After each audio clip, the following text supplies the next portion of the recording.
And so I'm curious, like, what is the work that's actually being done in Sabbath? Because if it's only doing nothing, and it's just like a task that we have in the end of our week, I can tell you that the task of doing nothing is going to continually fall further down and down and down the totem pole of my list of to-dos.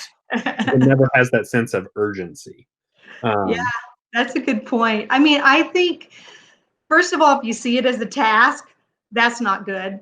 So even doing nothing, that's not, like Sabbath as task is probably not going to be something that produces a positive response in us, because we've had a week full of tasks and we need a non-task in a way.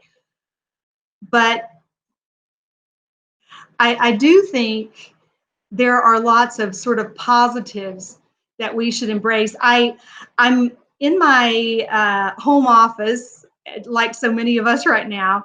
So I have a stack of books on Sabbath this tall, but I have 3 of them still even at home.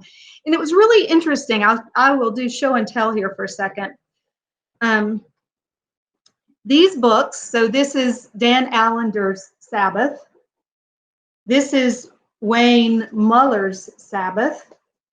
And this is Norman Wurzba, who is a good close friend of mine, his book on Sabbath.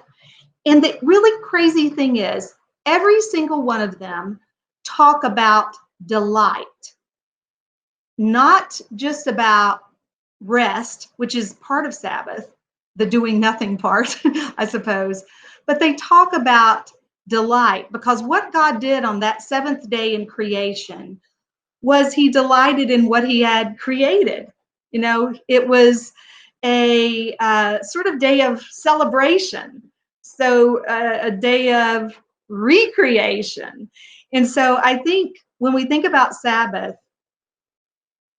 it's best if we think about it as a time of sort of reset. It is a time, it isn't an empty time, a do nothing time, but it is am I on the right kind of path here time, and a time to delight in what the work you have accomplished, but also the good work of God in the world.